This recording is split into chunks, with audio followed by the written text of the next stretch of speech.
نستعينه ونستغفره ونعوذ بالله من شرور أنفسنا من يهد الله فلا مضل له ومن يضلله فلا هادي له ونشهد أن لا إله إلا الله وحده لا شريك له ونشهد أن محمدا عبده ورسوله أما بعد فأعوذ بالله من الشيطان الرجيم بسم الله الرحمن الرحيم يا أيها الذين آمنوا صلوا عليه وسلموا تسليما اللهم صل على سيدنا ونبينا وحبيبنا مولانا محمد صلى الله عليه وعلى آله وأصحابه وبارك وسلم شهيد الشرك اللهم صل على سيدنا ونبينا وحبيبنا مولانا محمد صلى الله بالله من الشيطان الرجيم بسم الله الرحمن الرحيم هو الذي بعث في الأميين رسولا منهم يتلو عليهم آياته ويزكيهم ويعلمهم الكتاب والحكمة وإن كانوا من قبل لفي ضلال مبين صدق الله مولانا العظيم وصدق رسول النبي الكريم আল্লাহ পাকের বান্দা জনাব মুহাম্মদ রাসূলুল্লাহ সাল্লাল্লাহু আলাইহি ওয়াসাল্লামের উম্মতগণ, আল্লাহ পাক রব্বুল আলামিন আপনাকে আমাকে ফিতনা ফাসাদের জমানায় যখন তামাম দুনিয়ার থেকে ইসলাম মুসলমানদেরকে মিটিয়ে দেওয়ার ষড়যন্ত্র চলতেছে, এই সাউন্ড বক্সটা ঘুরাইয়া দিকে দেন, সামনের দিকে দিয়ে দেন। যেই জমানায় মানুষ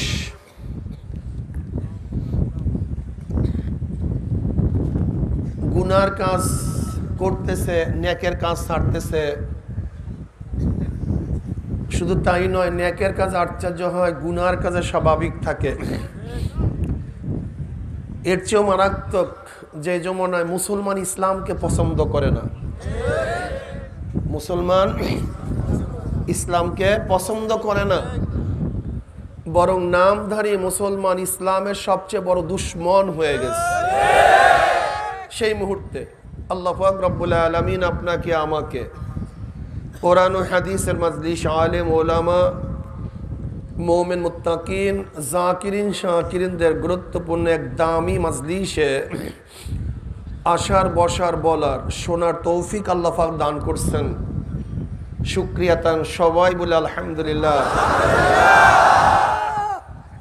এটা শুকুরের আলহামদুলিল্লাহ হয় নাই, এটা জোরপূর্বক আলহামদুলিল্লাহ হয়েছে, এটা খুশির আলহামদুলিল্লাহ হয় নাই। আপনারা কি দেখেছেন, যেই পার্টির, যেই দলের লোক জিতে যায় তখন তাদের আওয়াজটা আসতে হয়?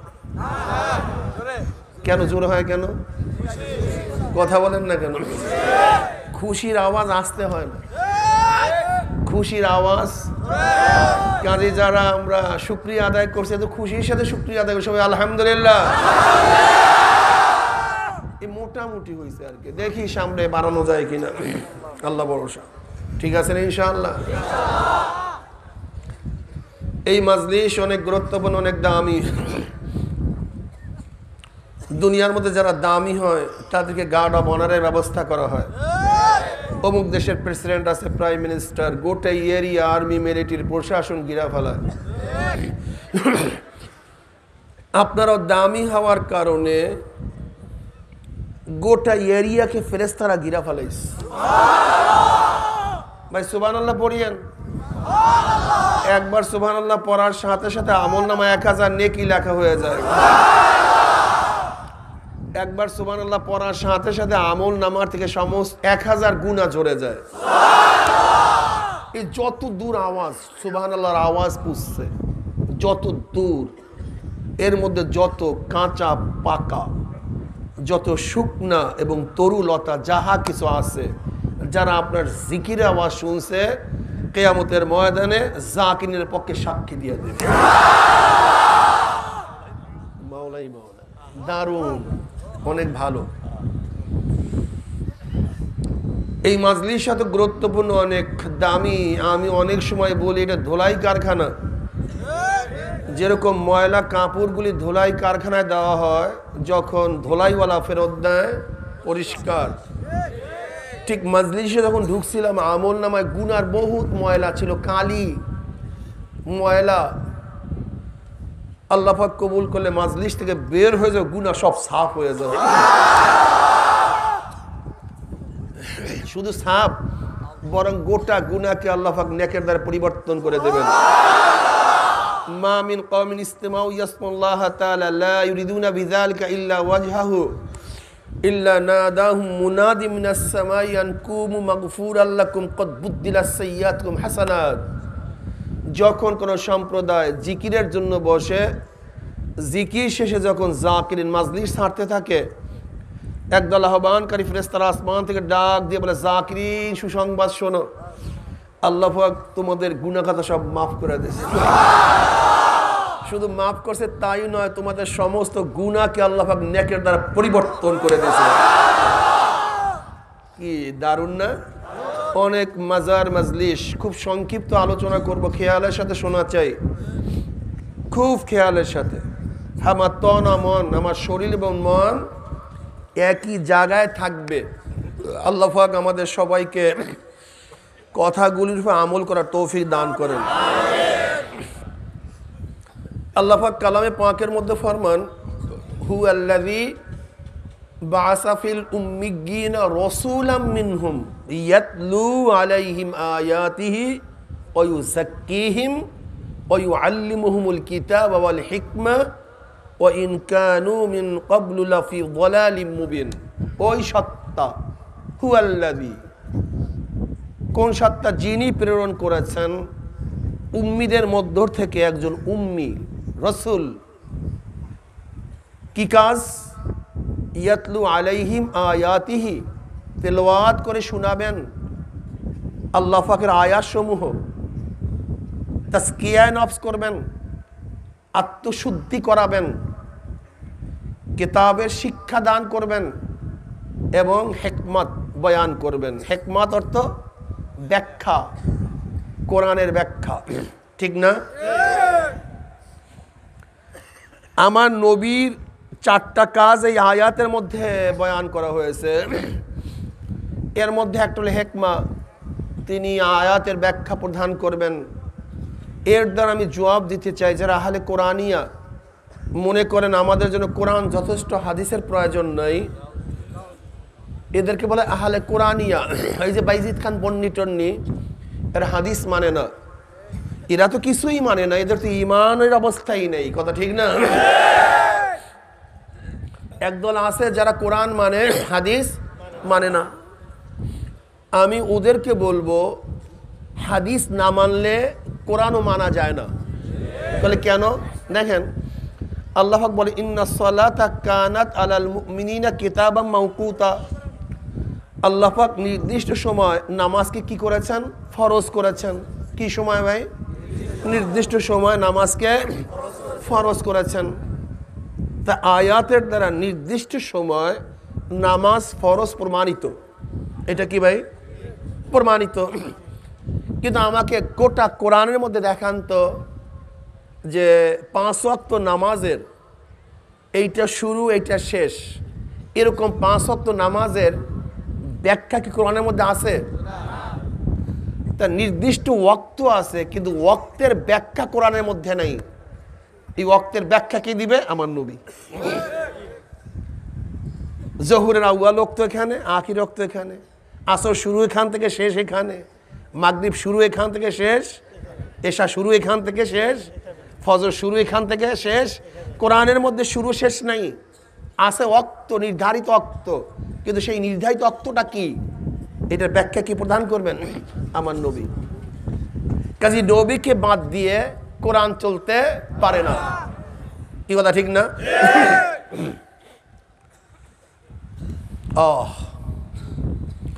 নবী আলাইহিস সালাতু ওয়াস সালাম তিনি হাদিস বয়ান করছেন। হাদিস থেকে, হাদিস কিসের থেকে? হাদিস থেকে। হাদিস থেকে হাদিস যদি হয় তাহলে নয়া, নতুন, তার মানে কিয়ামত পর্যন্ত আল্লাহর নবী সমস্ত কথাগুলি নতুন থাকবে। তার মানে কিয়ামত পর্যন্ত দুনিয়ার মধ্যে যত নতুন সমস্যা আসবে সমস্ত সমস্যার সমাধান এই হাদিসের মধ্যে আছে। তাই বলতে পারেন এটা বের করবে কে? এটা বের করার দায়িত্ব কার? দেখেন সরদার দো আলম আলাইহিস সালাতু ওয়াস সালাম কি বললেন? ওয়ান আবি হুরায়রা রাদিয়াল্লাহু তাআলা قال قال رسول الله صلى الله عليه وسلم فضلت على الانبياء بست اوتيت جوامع الكلم ونصرت بالرعب واحلت لي الغنائم وجعلت لي الارض مسجدا وطهورا وارسلت الى الخلق كافة وختم بي النبيون। মুসলিমের রওয়ায়াত। নবী আলাইহিস সালাতু ওয়াস সালাম ফরমান, আল্লাহ পাক রব্বুল আলামিন ৬টা ইনআমাতের মাধ্যমে অন্যান্য নবীদের উপর আমাকে প্রাধান্য দান করছেন। ফুজিলাত আলাল আম্বিয়া বিসিত্তিন, অন্যান্য আম্বিয়াদেরকে আল্লাহ পাক যেই ৬টা নেয়ামত দেন নাই, আল্লাহ পাক আমাকে স্পেশালি সেই ৬টা নেয়ামত দান করছেন। এটা আমার জন্য খাস। কার জন্য খাস? আল্লাহ নবীর জন্য খাস। নাম্বার ১, উতিত জাওয়ামিউল কালিম, আমাকে আল্লাহ পাক জাওয়ামিউল কালিম দান করছেন। খুব খেয়ালের সাথে কথা শুনতে হবে। ১ সেকেন্ডের জন্য যদি আপনার মন ওদিকে চলে যায় এই হাদিস জীবনেও বুঝবেন না। উলামায়ে কেরাম খুব খেয়াল দিয়ে শোনেন, তোলাবায়ে আযম খুব ভালো মতো বোঝার চেষ্টা করো। এখন আমি বলবো ইমামের প্রয়োজন আছে কি নেই। প্রথম ধরছি আমার নবীর প্রয়োজন আছে কি নেই, এরপরে আমার বক্তব্য ইমামের প্রয়োজন, ওলামায়ে কেরামের প্রয়োজন আছে কি নেই। যেহেতু আজকে ওলামা মাশায়েখ আইম্মা পরিষদের মাধ্যমে মাহফিল, এদের গুরুত্বটা কি এটা আমাদের বুঝতে হবে। এটা বুঝতে হবে, ঠিক না ভাই? আগেকার নবীদেরকে আল্লাহ পাক দান করছেন কালিম। কি দান করছেন?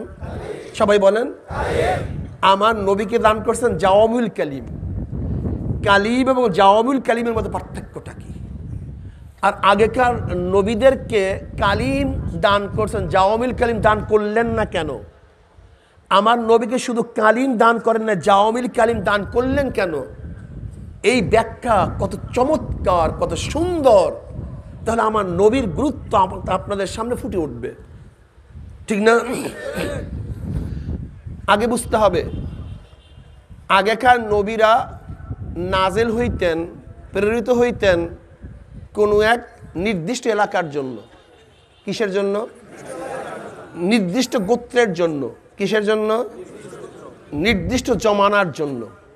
নবী আছে তো তার রেসালাত আছে, নবুয়াত আছে। নবী নাই, আর একজন নবী আসছে, আগেকার নবীর রেসালাত নবুয়াত শেষ। তাহলে নির্দিষ্ট জমানার জন্য, নির্দিষ্ট এলাকার জন্য। কেউ আসছে কেনানের জন্য, কেউ আসছে মিশরের জন্য, ঠিক না? কেউ আসছে সিরিয়ার জন্য, আবার কেউ আসছে নির্দিষ্ট গোষ্ঠীর জন্য, যেমন মুসা আলাইহিস সালাতু আসছে কিফতিদের জন্য। কি কথা ঠিক না? তাহলে আগেকার নবীরা সবাই নির্দিষ্ট, নির্দিষ্ট জমানা, নির্দিষ্ট এলাকা, নির্দিষ্ট গোত্র। কিন্তু আমার নবী গোটা দুনিয়ার জন্য, কোনো নির্দিষ্ট এলাকার জন্য না। কিসের জন্য?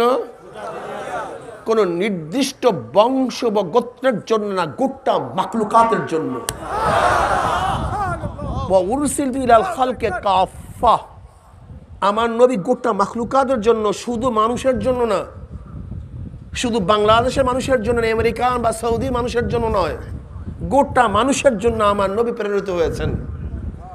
কোনো নির্দিষ্ট জমানার জন্য নয়, আমার নবী ইলা ইয়াউমিল কিয়ামা পর্যন্তর জন্য নবী। তাহলে আমার নবীর জমান অনির্দিষ্ট, আমার নবীর এলাকা অনির্দিষ্ট, আমার নবীর গোত্র অনির্দিষ্ট। কি আগেকার নবীর গোত্র, জমানা, এলাকা, তার নির্দিষ্ট নবীর জন্য প্রয়োজন নির্দিষ্ট জিনিসের, আর অনির্দিষ্ট নবীর জন্য প্রয়োজন অনির্দিষ্ট জিনিসের।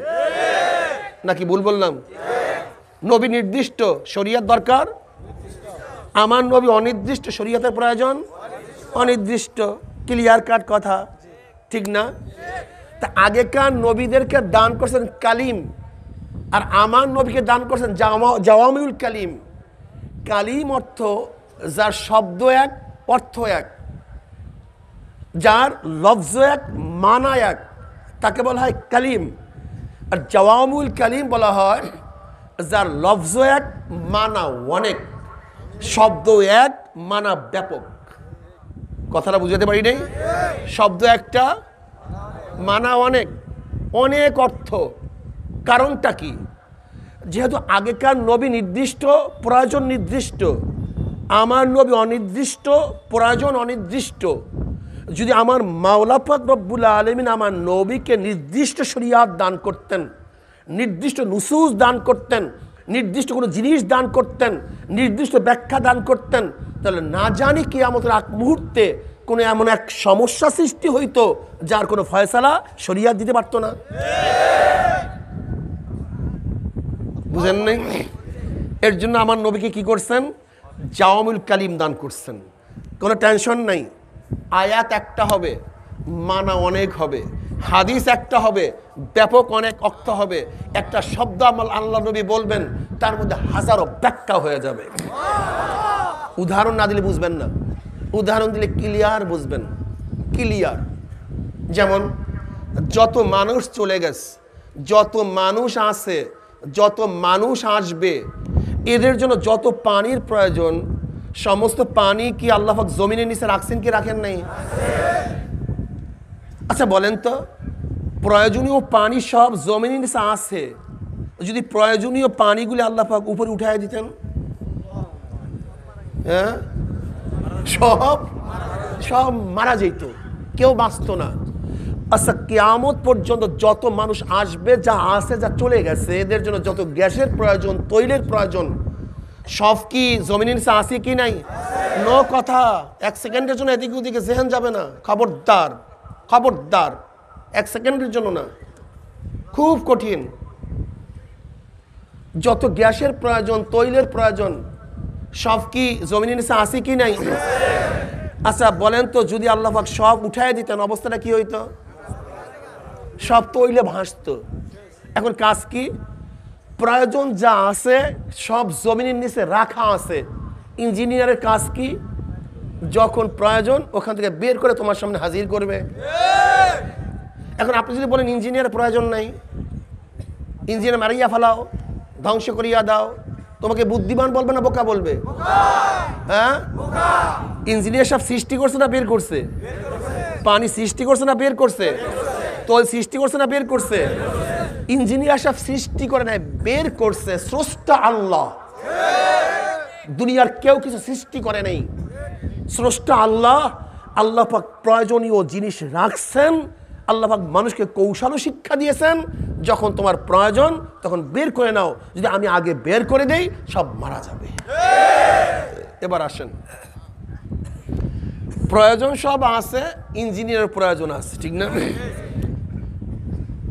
কোরআনের আয়াত ৬৬৬৬ বা কম বেশি। মুতুনে হাদিস, হাদিসের মতন কেউ বলেন ৪,০০০, কেউ বলেন ১০,০০০, কেউ বলে ৫০,০০০। প্রশ্ন করতে পারেন, হুজুর ইয়াহয়া ইবনে মুঈনের তো ১০ লক্ষ হাদিস মুখস্থ ছিল, তার আপনি বললেনই মাত্র হাদিসের সংখ্যা ৪, বললেন ১০, সর্বোচ্চ ৫০। তো ইয়াহয়া ইবনে মুঈন ১০ লক্ষ হাদিস কোথায় পাইলেন? একটা হলো মুতুনে হাদিস, আর একটা হলো সনদে হাদিস। হাদিসের ইবারত, যেমন মেসওয়াকের হাদিস আমরা বলি কয়টা? ৭০টা।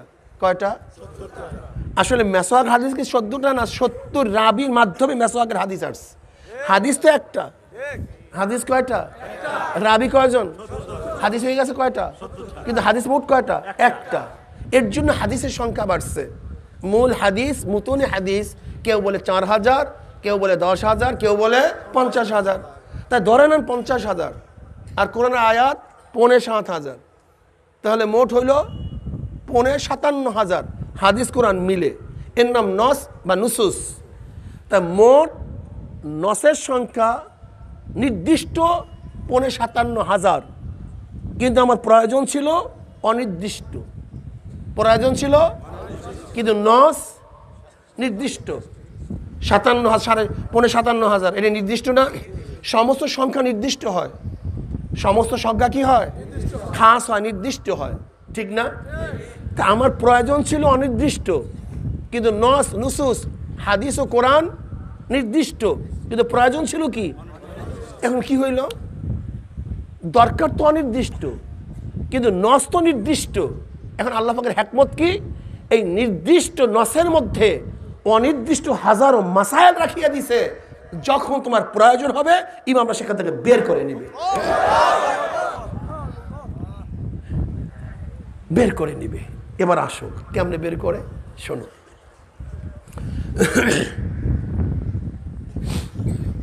ইরাকের মধ্যে একটা মাসায়েল আসছে। এক মহিলা মারা গেছে, মহিলা, এখন তাকে গোসল করাতে হবে। কিন্তু যে গোসল করাবে তার কোনো আপত্তি নেই, গোসল তো করাবো, লেকিন আমি তো মাহওয়ারি অবস্থায় আছি, পিরিয়ড অবস্থায় আছি। এখন আমি নাপাক অবস্থায় মুর্দাকে গোসল করাতে পারবো কি পারবো না, সেই ফতুয়া দাও। বিশাল মাসালা, কি কথা ঠিক না? এখন যাও ফতুয়া নিয়ে আসো। গেছে, যেহেতু মুসলমান, ফতুয়ার বাইরে কিছু করার শক্তি নেই। মুসলমান খাবে ফতুয়া নিয়া, হাত ধুবে ফতুয়া নিয়া, শুরু করবে ফতুয়া নিয়া, ঘুমাবে ফতুয়া নিয়া, চলবে ফতুয়া নিয়া। ফতুয়ার বাহিরে মুসলমানের করার কোনো সম্ভাবনা নেই, কিচ্ছু করতে পারবে না। বেঈমানরা করতে পারবে, সেটা ভিন্ন কথা।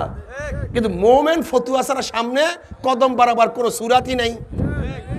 গোসল তো করাবো, কিন্তু আমি তো অপবিত্রা, কিন্তু আমি গোসল করাতে পারবো কি পারবো না, ফতুয়া দাও। গেছে মুহাদ্দিস সাহেবের কাছে, যার কাছে 4 লক্ষ হাদিস মুখস্থ। মুহাদ্দিস সাহেব, আমি তো মাহওয়ারি অবস্থায় আছি, এখন গোসল করাতে পারবো কি পারবো না?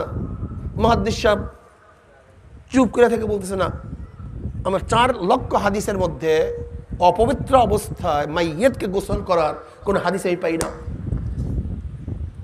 ভালো মতো বুঝবেন, যারা লামু সাহাবী আমার বন্ধুরা আছেন, খুব ভালো মতো বুঝবেন, বুঝার চেষ্টা করবেন যে আপনাদের সাথে আমাদের সমস্যাটা কোথায়, আমরা কি বলতে চাই, আপনারা কি বুঝতে চান। এখন বলছে আমার দ্বারা হবে না, ওই পাশে মুফতি সাহেব আছে, তার কাছে জিজ্ঞাসা করো, তার কাছে প্রশ্ন করো।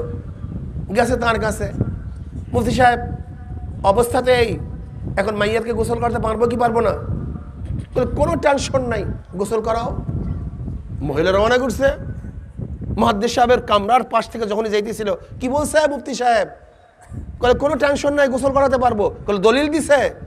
বলে আমার তো দলিলের প্রয়োজন নাই, মাসালার প্রয়োজন, মাসালা শুনছি ব্যাস। বলে দলিল জিজ্ঞাসা করবো না? যাও জিজ্ঞাসা করো, জিজ্ঞাসা করো দলিল। বাস গেছে দলিল জিজ্ঞাসা করার জন্য, যে আপনাকে আমাকে গোসল করার জন্য বলছেন, এরকম কোনো দলিল আছে কিনা? হ্যাঁ আছে, বুখারীর মধ্যে। মানে মুহাদ্দিস সাহেব বলছে বুখারীর মধ্যে? মানে আমি তো গোটা বুখারী আমার মুখস্থ, বুখারীর মধ্যে। কলে আপনি কি দেখেন নাই? কলে কি? সরদার দো আলম আলাইহিস সালাতু ওয়াস সালাম ইতিকাফ অবস্থায় ছিলেন, আর হুজুর আলাইহিস সালাতু ওয়াস সালাম কামরা এবং মসজিদে নববীর মধ্যে মাঝখানে একটা বেড়া ছিল। আল্লাহ নবী ইতিকাফ অবস্থায় ছিলেন। ইতিকাফের সময় তিনি তার মাথাকে হুজরার মধ্যে ঝুঁকায় দিস, মাথা হুজরার দিকে ঝুঁকায় দিছে, শরীর মসজিদের মধ্যে। আম্মা জান আয়েশা সিদ্দিকা রাদিয়াল্লাহু তাআলা আনহা নবী আলাইহিস সালাতু ওয়াস সালামের মাথা মোবারক সুন্দর মতো ধোয়াইয়া দিছেন, তেল লাগাইয়া দিছেন, আশ্রায়া দিছেন। তিনি কি বললেন? ওয়ানা হায়েজুন, তখন আমি হায়েজ অবস্থায়।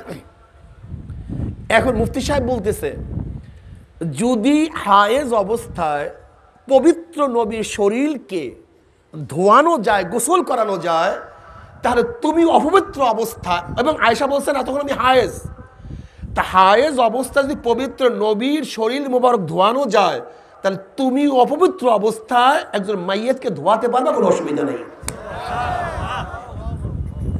এখন আমাকে বলেন তো, শুধু আম্মাজান আয়েশা বলছে ওয়ানা হায়েজ, না আমি হায়েজ, কিন্তু এর মধ্যে এত মাসালা। কি মাসালা আপনি জানেন? ইহুদিরা বলে হায়েজ অবস্থায় রান্না করতে পারবে না, হায়েজ অবস্থায় স্পর্শ করতে পারবে না, হায়েজ অবস্থায় এক জায়গা থেকে আরেক জায়গায় যেতে পারবে না। এটা ইহুদিদের মাসালা। কিন্তু আল্লাহ নবী আলাইহিস সালাতু ওয়াস সালাম কেন মাথা ঝুঁকাই দিলেন? কারণটা কি আমাকে বলেন? তিনি কি কোনো খাদেম তার ছিল না? সাহাবী? হ্যাঁ, নবীর অবস্থা বুঝেন। কিয়ামত পর্যন্ত আমার নবী, আমার নবী কিয়ামত পর্যন্ত আমার নবী। অনেকের কোনো সাহাবী ছিল না। হ্যাঁ, যদি আমার নবী বলতেন যে ওই জিদ্দার থেকে পানি আনিয়া তারপর আমাকে দোয়া দাও, তারপর তো হাজারো সাহাবীরা ছিল। কি কথা ঠিক না? যদি আমার নবী বলতেন যে এখন পাহাড় খনন করো, এখানে কূপ সৃষ্টি করে তারপর আমাকে ধোয়া দাও, এরকম হাজারো সাহাবী আছে। আমার নবীর একটু শান্তির জন্য জীবনকে বিসর্জন দেওয়া। কিন্তু আমার নবী আম্মাজান আয়েশার দিকে এরকম চেহারা ঘুরিয়ে দিলেন কেন? বুঝেন? আল্লাহ উতিত জাওয়ামিল কালিম, আমার নবীকে আল্লাহ পাক জাওয়ামিল কালিম দান করছেন। আমরা তো মনে পাগলামি করে কেন আল্লাহ নবী, কিন্তু মাসালা সাবেত হয়ে গেছে যে একসাথে থাকতে পারবে কি পারবে না, হায়েজ অবস্থায় খানা খেতে পারবে কি পারবে না, পাকাতে পারবে কি পারবে না, স্পর্শ করতে পারবে কি। আল্লাহু আকবার, ঘটনা একটা, কিন্তু মাসালায় হাজারো মাসালা বের হয়ে গেছে, হাজারো মাসালা বের হয়ে গেছে। তা আপনাকেই প্রশ্ন করি, যদি ইমাম সাহেব মুফতি সাহেব না থাকতো, তাহলে ওই মহিলাকে বিনা গোসলে, কি কথা বলেন না কেন? কিন্তু হাদিসের মধ্যে তো নাই, কোরআনের মধ্যে, তো এখন ওকে গোসল দিবেন কিভাবে? কথা বলেন না কেন? তা আমরা যদি সবাই লামুজাবি হয়ে যাই, আহলে হাদিস হয়ে যায়, তাহলে বিনা গোসলে একজন মহিলাকে দাফন করা জরুরি হয়ে যায়। আর আমরা যদি মাযহাবি হয়ে যাই, তাহলে একজন মহিলাকে পবিত্র অবস্থায় দাফন করা জরুরি হয়ে যায়। বুঝছেন? এর জন্য আল্লাহ নবীকে আল্লাহ জাওয়ামিল কালিম দান করছেন। এখন আমাকে বলেন তো, ইমাম সাহেব মুফতি সাহেব মাসালা সৃষ্টি করছে না মাসালা বের করছে? নতুন শরিয়া সৃষ্টি করছে না রসুলের শরিয়াত আগে হয়ে গেছে? আল্লাহ রসুল শরিয়াত বানায় গেছে, আল্লাহ রসুল মাসালা বানায় গেছে। তোমার আমার বানাবার প্রয়োজন নাই। ইঞ্জিনিয়ার সাহেব পানি বানাবেন না, পানি বের করবেন। ঠিক ইমাম সাহেব মুফতি সাহেব শরিয়াত সৃষ্টি করবেন না, শরিয়াত বের করবেন। মাসালা সৃষ্টি করবে না, মাসালা বের করবে। এখন বলো তো, ইঞ্জিনিয়ার সাহেবকে মারিয়া দিলে পানিবিহীন মরতে হবে, আর আলেম ওলামা ইমাম সাহেবকে মারিয়া ফালাইলে না মানলে ইমান ছাড়া মরতে হবে। কি ভাই, বিশ্বাস হয় না আপনাদের? বিশ্বাস হয় না একজনেরও? শোনেন, আমি চ্যালেঞ্জ দিলাম, এখানে যত ওলামায়ে কেরাম আছেন, শুধু শুধু উজুর মাসালা বলি ভাই, হাদিস ও কোরআন দিয়া একটু উজু শিক্ষা দাও। কোন ইমামের সাহায্য নিবা না, তুমি উজু ছাড়াই কবরে চলিয়া যাওয়া, উজু করিয়া মরতে পারবা না। যদি বলে কোরআন ও হাদিস ঘাটিয়া তুমি আমাকে গোসলের মাসালা শিক্ষা দাও, ও গোসল না করিয়েই মারা যাবা, গোসল করিয়া মরতে পারবা না। এত সহজ মনে করছেন? আরে কি আজীব মানুষ! ইঞ্জিনিয়ার সাহেব নিজের গবেষণা দিয়া, চেষ্টা সাধনা করিয়া, হাজারো চিন্তা ফিকির করিয়া তোমার সামনে স্বচ্ছ পানি নিয়ে আসছে, আর ব্যাকে শত্রু মনে করতেছ? বরং তারিফ করা উচিত ছিল যে আমি কষ্টবিহীন স্বচ্ছ পানি পেয়েছি। আমাদের ইমামরা হাজারো চেষ্টা সাধনা, আল্লাহ পাক তাকে স্পেশাল সৃষ্টি করেছেন। সমস্ত হরিণের মধ্যে মির্গি নাভি হয় না, সমস্ত শামুকের মধ্যে মুক্তা হয় না, সমস্ত খনির মধ্যে স্বর্ণ জন্মে না, সমস্ত মানুষ ইমাম বুখারী হয় না, সমস্ত মানুষ ইমাম মুসলিম হয় না, আইনস্টাইন ঘরে ঘরে তৈয়ার হয় না, নিউটন ঘরে ঘরে তৈয়ার হয় না, ইমাম আজম আবু হানিফা সমস্ত ব্যক্তি হয় না। এটা বুঝতে হবে তোমাকে, এটা বুঝতে হবে তোমাকে, এটা বুঝতে হবে। যদি সবই সমস্ত পাথরই সবুজ ইয়াকুত পাথর হয়ে যায়, তাহলে পাথরের দাম থাকে ইয়াকুত পাথরের? হ্যাঁ, ইমামগণ কত সাধনা করে, রাতকে রাত দিনকে দিন, ঘুম নাই খাওয়া নাই, তারা হাজারো কোরআন ও হাদিস ঘেটে ঘেটে তোমার সামনে আমার সামনে স্বচ্ছ পানি, স্বচ্ছ মাসাইল হাজির করছে, আর তুমি তাকে বলতে আসো এটা শিরক করতেছে, এটা মোরশেক। তোর সে বড় বোকা জাহেল আর দুনিয়াতে নেই। জাহেল, আস্তা জাহেল। সরদার দো আলম আলাইহিস সালাতু ওয়াস সালাম আল্লাহ পাক রব্বুল আলামিন হিকমা দান করছেন, হিকমা ব্যাখ্যা, কোরআনের ব্যাখ্যা দান করবেন। আল্লাহ নবী এখন আর দুনিয়াতে নাই, কাজটা করবে কে? কি করবে কাজটা? এই রিসালাতের দায়িত্ব কে পালন করবে? দাওয়াতের দায়িত্ব কে পালন করবে? আল্লাহ নবী বলছেন, শোন, আমি তো চলে যাইতেছি, কিন্তু আমার ওয়ারিস রেখে যাইতেছি। আল উলামা ওয়ারাসাতুল আম্বিয়া, আল উলামা ওয়ারাসাতুল আম্বিয়া। শোনেন, যতদিন আলেম থাকবে ততদিন দিনের বাতি থাকবে। আলেম নাই, তাহলে আমরা দাওয়াত দেব, তোমাদের দাওয়াতে দিনের বাতি জ্বলবে না। তাহলে কেন? এখানে বাতি জ্বলতেছে, এর পাওয়ার হাউস কই? কর্ণফুলি, আশুগঞ্জ, ভেড়ামারা, অনেক দূরে। সমস্ত টাঙ্গাইলে মানুষ ক্ষিপ্ত হয়ে গেছে, বাতি ব্যবহার করবো না, ভেঙে বলছেন সমস্ত বাতি। পাওয়ার হাউস ঠিক, পাওয়ার হাউস ঠিক, জামালপুরের মানুষ বাতি ব্যবহার করবে।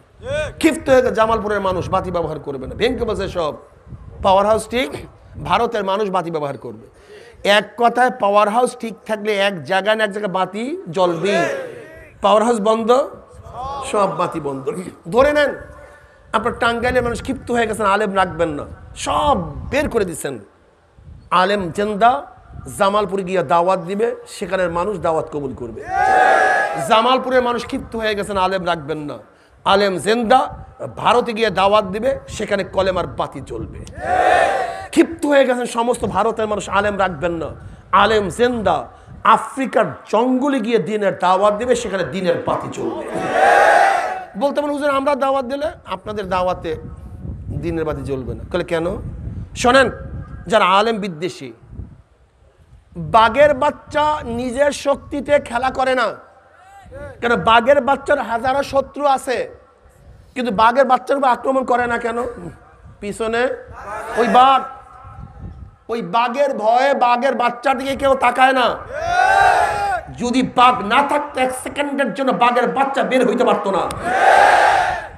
আজকে আপনার উপর আক্রমণ করে না কেন খ্রিস্টানরা? ইহুদিরা আপনাকে ধরে না কেন? দাওয়াত নিয়ে যান। জানেন আপনি ইহুদি খ্রিস্টানদের মধ্যে জানার অবস্থা কি? জানার অবস্থা কি? আল মুনজিদ আল কামুসের মতো বড় বড় আরবি ডিকশনারি মুসলমান লেখে নাই, খ্রিস্টানরা লিখছে। হাদিসের উপরে খ্রিস্টানরা যে কিতাব লিখছে, মুসলমানরা এত গুরুত্বপূর্ণ কিতাব লিখতে পারে নাই। এত জানুয়া ওরা, এত জানে। যদি আপনি দাওয়াত নিয়ে যান কোন মসজিদে, এক খ্রিস্টান পণ্ডিত আসবে, ইহুদি পণ্ডিত আসবে, ভাই কি নিয়ে আসছেন? বলে কোরআনের দাওয়াত, হাদিসের দাওয়াত। বলে এটা ভুল জিনিস নিয়ে আসছেন। বলে কি বলেন? বলে বিশ্বাস হয় না আপনার ভাই? বলে না তো। আপনাকে প্রশ্ন করে, ভাই বলেন তো, নবী নূহ আলাইহিস সালাতু ওয়াস সালামের জমানায় রসুল কয়জন ছিলেন? নবী কয়জন ছিলেন? আপনি বলবেন একজন, একজন। কিন্তু দেখেন কোরআন কি বলে, কাযযাবাত কওমু নূহিল মুরসালিন। আপনিই বললেন একজন, অথচ কোরআন বলছে বহুজন। এই কোরআনের মধ্যে ভুল স্পষ্ট। কি জবাব দেবেন বলেন তো? ব্যাস। যদি প্রশ্ন করেন কি নিয়ে আসছেন, তাহলে বুখারী শরীফ, আসাহুল কিতাব বাদা কিতাবিল্লাহ, সহিহ বুখারী। তাহলে আজীব, হযরত বুখারী রাহমাতুল্লাহ আলাইহি যেই রাবির উপর তানকিদ করছে, সমালোচনা করছে, এই যে দেখেন মুহাম্মদ বিন ফুযাইল ইবনে গাজওয়ান এশিয়া, ইমাম বুখারী নিজে তানকিদ করছে, এই রওয়ায়াত নিয়ে আসছে এখানে হাদিসের মধ্যে। হাদিস সহিহ থাকে কিভাবে? বুখারী সহিহ থাকে কিভাবে? আপনি কি বলবেন বলেন তো? এতদিন জানলাম কি, তা শুনলাম কি, তা ব্যাস কথা বলেন না কেন? এতদিন জানলাম কোরআন আল্লাহর কিতাব, ভুল নাই, এই তো ডাইরেক্ট ভুল। এতদিন জানছি যে হাদিস তো বুখারী সব সহিহ সনদ, কিন্তু কি বলতেছে ডাইরেক্ট, অসুবিধা তো। ইমান নিজেরটাও আর একটাও। কিন্তু ওই খ্রিস্টানের ওই শত্রুরা আসে না কেন? প্রশ্ন এখানে। এই প্রশ্ন ওদের জানা আছে, কিন্তু আসে না কেন? আসে না, ওই মাদ্রাসার মধ্যে বাঘ বসা আছে, বাঘ, আলেম নামীয় বাঘরা বসা আছে, আলেম নামীয় বাঘরা ওখানে বসা আছে। যখনই শুনবে মুসলমানদের উপরে কোনো খ্রিস্টানরা এই প্রশ্ন তুলছে, অমনি দলিল নিয়ে সেখানে হাজির হয়ে যাবে। ওই আলেমদের ভয়ে খ্রিস্টান শত্রু তোমাদের কাছে আসে না। তুমি ভাবছো কি আলেম সারা দিন এত সহজ মনে করছো? মিয়া এত সহজ মনে করছো? ছোট্ট একটু জবাব দিয়ে দেবে। যেখানে তারকিমের জন্য, এখানে তারকিমের জন্য জামা ব্যবহার করা হয়েছে, তাকসিসের জন্য, দাওয়ামের জন্য, আজমতের জন্য, ছোট্ট একটা জবাব, কিন্তু তোমার কাছে জবাব নেই। আর তুমি বলবে শিয়াদের মধ্যে 4টা তফকা আছে, এর মধ্যে এক শিয়া যে হযরত ওসমান গনি রাদিয়াল্লাহু তাআলা আনহুর উপরে হযরত আলীর মুর্তজা রাদিয়াল্লাহু তাআলা প্রাধান্য দেয়। মুহাম্মদ বিন ফুজাইল ইবনে গাজওয়ান সেই রাবিদের মধ্যে সমস্ত ইমামরা বলছে এদের রওয়ায়াত গ্রহণ করা জায়েজ। জবাব ছোট্ট, না জানলে কিয়ামত হয়ে যাবে তোমার। কি কথা ঠিক না? তাহলে দেখেন তোমার উপরে ইশকাল তুলে না কেন, আসে না কেন? কারা বসা আছে মাদ্রাসায়? হ্যাঁ, এখন তুমি ভাবছো বাগেদের দরকার নেই, আলেমদের দরকার নেই। আমি তো এক জামাই গেছে শ্বশুর বাড়িতে, তাই মুরগি পাকাইছে। কি পাকাইছে? এত স্বাদ আছে সুরবা, বলছে আম্মা মুরগিটাকে নষ্ট করিয়া কি লাভ, সুরবাই তো খুব মজা। করে জামাই বোকা, ওই মুরগি ছাড়া সুরবার মধ্যে স্বাদ আসে না। আজকে তুমি আলেমদেরকে গালি দিচ্ছ, তোমার মাথায় টুপি কিভাবে উঠছে, তোমার চেহারায় দাড়ি কিভাবে শোভা পায়, তুমি কলেমা কিভাবে পড়তে তুমি জানো? তোমার জানা আছে? জানা নাই? তুমি যে সুরবার স্বাদ পাইতেছ এর পেছনে আলেমদের অবদান আছে। আলেম ছাড়া তুমি সুরবার স্বাদ কোনোদিন পাইতে না। এর জন্য আলেমদেরকে গালি দিও না, আলেমদেরকে ঘৃণা করিও না। আলেমদেরকে ঘৃণা করবা, ঈমান চলে যাবে, কোনো সন্দেহ থাকবে না, কোনো সন্দেহ নেই। এই আলেমদেরকে ঘৃণা করছে, ধ্বংস করছে কামাল পাশা। কামাল পাশা আতায় তুর না কামাল আতায় তুর বলে ওকে, ও কামাল পাশা। ও তুর্কিস্তান যখন দখল করছে সেখানে সেকুলার কায়েম করছে। ওর ফাঁস কাজ ছিল সমস্ত আলেমদেরকে হত্যা করা। আল্লাহ মাফ করে দেও। যে আলেমের বাড়ির সামনে একটা গাছ ছিল, ওই আলেমের জন্য ফাঁসির মঞ্চের প্রয়োজন ছিল না, ওই গাছের মধ্যে ঝুলাইয়া দিস। এই কামাল শয়তান, এই দাজ্জাল আলেমদেরকে বলছে তোমাদের জন্য জাহাজ অবস্থান করতেছে, যাও হজে রওনা করো। যখন আলেমরা সবাই হজে রওনা করছে, সাগরের মধ্যে জাহাজ ডুবাইয়া দিচ্ছে, সমস্ত আলেমদেরকে হত্যা করছে। চাকরি চর থেকে খায়বার পর্যন্ত এমন কোনো গাছ ছিল না যে গাছের মধ্যে একজন আলেমকে ফাঁসিতে ঝুলানো হয় নাই। মিস্টার টমসন সে বলে 1857 থেকে 66 পর্যন্ত বা 67 পর্যন্ত আলেমদের উপরে, মুসলমানদের উপরে খ্রিস্টানরা যে নির্যাতন করছে, যে রক্ত প্রবাহিত করছে, এত আলেমদেরকে পোড়াইছে যা কেউ কোনোদিন দেখে নেই। মিস্টার টমসন নিজে বলেন তৎকালীন সময় ব্রিটিশদের সবচেয়ে বড় সাংবাদিক কি বলতেছে, বলে আমি একবার গেলাম খ্রিস্টান একটা তাঁবুর মধ্যে, হঠাৎ দেখি আমার নাকের মধ্যে মনুষ্য পোড়ার গন্ধ আসতেছে। আমি ভাবলাম মনুষ্য পোড়ার গন্ধ কোথা থেকে আসতেছে?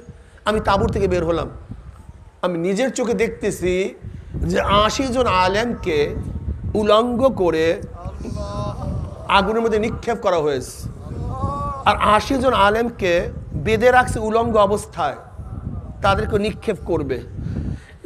মিস্টার টমসন বলেন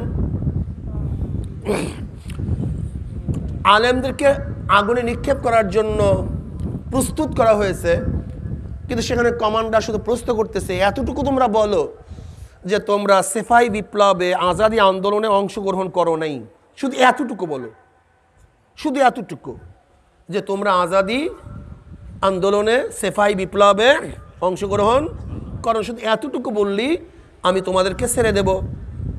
মিস্টার টমসন বলতেছেন ওই সত্তার কসম যার কুদরতে হাতের মধ্যে আমার জীবন, আমি দেখলাম 80 জন আলেম আগুনে ঝাঁপ দেওয়ার জন্য প্রস্তুত গ্রহণ করছে, কিন্তু অস্বীকার করতে একজন প্রস্তুত নয়। একজনও না। এই আলেম আজকে যারা স্বাধীনতার স্বাদ গ্রহণ করতেছেন, ইতিহাস কি জানেন এই স্বাধীনতার বীজ কবে বপন হয়েছিল? জানাই নাই। আমি যেখানে অবস্থান করতেছি এটা 3 বার স্বাধীন হয়েছে। কয়বার? একবার ব্রিটিশ থেকে স্বাধীন হয়েছে ভারত, ভারত থেকে স্বাধীন হয়েছে পাকিস্তান, পাকিস্তানে স্বাধীন হয়েছে বাংলাদেশ। কয়বার? আপনি কি জানেন ব্রিটিশদের বিরুদ্ধে আন্দোলনের প্রথম সূচনা কে করেছে? জোরে বলেন কে? 1803 ঈসাই সালে তৎকালীন জাফরের থেকে যখন ব্রিটিশরা দিল্লি দখল করে, এই 1803 ঈসাই সালে তৎকালীন সময় শাহ ওলিউল্লাহ মুহাদ্দিস দেহলভী রাহমাতুল্লাহ আলাইহির বড় সন্তান শাহ আব্দুল আজিজ সাহেব রাহমাতুল্লাহ আলাইহি ঘোষণা করেছেন, আজকের থেকে পাক উপমহাদেশ দারুল ইসলাম না দারুল হরব, এই ব্রিটিশদের বিরুদ্ধে আন্দোলন করা প্রত্যেকটা মুসলমানদের জন্য ফরজে আইন। ওই দিনই ব্রিটিশদের বিরুদ্ধে আন্দোলনের বীজ বপন হয়েছিল। মুসলমানরা শাহাদাত বরণ করেছে। সবচেয়ে বেশি ব্রিটিশ হটাও আন্দোলনে মুসলমানদের জীবন বিসর্জন দিয়েছে।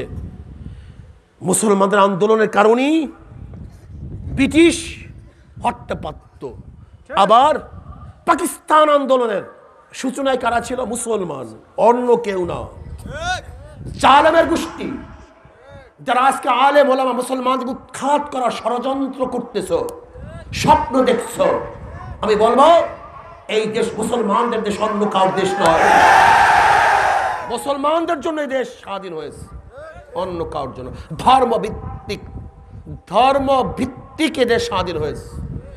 কিসের ভিত্তিতে? একমাত্র ধর্মের ভিত্তিতে দেশ স্বাধীন হয়েছে, অন্য কোনো কিছুর কারণে নয়। হ্যাঁ, ওই সময় যদি হায়দ্রাবাদ, আজাদ কাশ্মীর, জম্মু কাশ্মীর, পাঞ্জাব পাকিস্তানের সাথে এক করে বাংলাদেশ, ক্যালকাটা, আসাম, ত্রিপুরার সাথে মিলিয়ে ভাগ করা হইতো, কিয়ামত পর্যন্ত চিল্লাইতে পারতা, কিন্তু লাল সবুজের পতাকা কোনোদিন দেখতা না। মাথার মধ্যে ঘিলু আছে বোকা? মাথার মধ্যে ঘিলু না গোবর ঢুকাইছো? হ্যাঁ, নাস্তিক বেঈমানরা গোবর ঢুকাই দিয়েছে মাথার মধ্যে। ধরে নাও যদি আজকে বাংলাদেশের অংশটা আসাম, ক্যালকাটা, ত্রিপুরার সাথে মিটায়া ওইদিকে পাঞ্জাব, হায়দ্রাবাদ, আজাদ কাশ্মীর, জম্মু কাশ্মীরকে যদি পাকিস্তানের সাথে এক করে তারপর যদি ভাগ করা হইতো, তাহলে লাল সবুজের পতাকা? হ্যাঁ, এত সহজ মনে করছি? বলে যে মোল্লার জন্য সিন্নি খাইলা, মোল্লা চিনলা না? হ্যাঁ, মোল্লার জন্য সিন্নি খাও, মোল্লা চিনলা না? গিলু কেন করতেছে? কারণটা কি? হ্যাঁ, গুরু ঠাকুরদের বুদ্ধি অনেক, আর তোমার আমার মাথার মধ্যে ঢুকাই দিয়েছে গোবর। কি ঢুকাই দিয়েছে? এই গুরু ঠাকুররা কি চায় জানেন? শুধু একটা চেতনাকে ধ্বংস করতে চায়। সে চেতনাটা কি জানেন? আমি মুসলিম, এই চেতনা ধ্বংস করতে চায়। আমি কি? আমি উদারপন্থী। কোন চেতনা ঢুকাইতে চায়? আমি উদারপন্থী, আমি নন সাম্প্রদায়িক, আমি নন টেররিস্ট, আমি টেররিজমে বিশ্বাস করি না, আমি ধর্মে বিশ্বাস করি না, ধর্মের মধ্যে কঠোরতা নাই, ধর্ম মানবে যে যার যার ধর্ম শেষে পালন করবে, এর মধ্যে রাষ্ট্রের কোনো অংশগ্রহণ নাই। সব ইসলামী চেতনা ধ্বংস করার চক্রান্ত। দেখছেন? অথচ শেখ সাহেব অসমাপ্ত আত্মজীবনের মধ্যে কি লেখেন? আমার দুইটা পরিচয়। অসমাপ্ত আত্মজীবনের মধ্যে শেখ সাহেব নিজে লেখেন, আমাদের কয়টা পরিচয়? আমি প্রথম মুসলিম, তারপরে বাঙালি। বলেন আমি প্রথম কি? এরপরে প্রথম, এরপরে আমি প্রথম বাঙালি নই, প্রথম বাংলাদেশি নই, প্রথম আওয়ামী লীগ নই, প্রথম বিএনপি নই, প্রথম চরমনাই নই। আমার প্রথম পরিচয় মুসলমান। ফার্স্ট পরিচয় আমি মুসলমান। আমার ইসলামের সাথে বাবার সংঘর্ষ হবে, বাবা চলে যাবে, ইসলাম ঠিক থাকবে। মনে রাখতে হবে তোমাকে, আমার ইসলামের সাথে মা সংঘর্ষ হবে, মা চলে যাবে, ইসলাম ঠিক থাকবে। আমার ইসলামের সাথে স্ত্রীর সংঘর্ষ হবে, স্ত্রী বাদ, ইসলাম ঠিক। দেখেন না সবাই চুপ হয়ে গেছে, বল না এবার ঠিক নেই। ইসলামের সাথে দলের সংঘর্ষ হলে দল জিন্দাবাদ, ইসলাম মুর্দাবাদ। এবার ঠিক আছে, যখন ইসলামের সাথে দলের সংঘর্ষ হবে ইসলাম মুর্দাবাদ, দল জিন্দাবাদ। ঠিক আছে না? ওই পিছনের যারা দাঁড়ায় আছে আপনারা স্লোগান দেন, দল জিন্দাবাদ, ইসলাম মুর্দাবাদ। কি ঠিক থাকবে? ইসলাম দল। যদি দলের সাথে পীরের সংঘর্ষ হয়, পীর জিন্দাবাদ, ইসলাম মুর্দাবাদ। কি থাকবে? আর পীর যদি আমার ইসলামের সাথে নেতার সংঘর্ষ হয় তাহলে ইসলাম নেতা। ইসলামের সাথে পাহাড়ের সাথে সংঘর্ষ হবে, পাহাড় উড়িয়ে যাবে, ইসলাম ঠিক থাকবে। তোমার ইসলাম দিয়া কিয়ামতের দিন পৌঁছিরাত পারি দেওয়া লাগবে না। যে ইসলাম ধরছ কলমের মধ্যে, এটা দিয়ে এই পাল দিয়া এই টর্নেডো মোকাবেলা করিয়ে উপরে যাওয়া সম্ভব না। এত সহজ না ইসলাম। ইসলাম এত সহজ না। যদি ইসলাম এত সহজই হইতো, এইমাত্র ঘটনা শুনাইছি, আলেমদেরকে পোড়াবার জন্য তৈয়ার হয়ে গেছে, কিন্তু অস্বীকার করতে প্রস্তুত নেই। ইনশাআল্লাহ ঈমানকে মজবুত করো। যদি ফাঁসির রশিতেও ঝুলানো হয় ঈমান ছাড়বো না, ইসলাম ছাড়বো না ইনশাআল্লাহ। কি রাজি আছেন ইনশাআল্লাহ? যদি জীবন যায় ইসলাম জীবন, ইসলাম দেব না ইনশাআল্লাহ। জীবন দেব, ইসলাম ছাড়বো না ইনশাআল্লাহ। কি রাজি আছেন ইনশাআল্লাহ?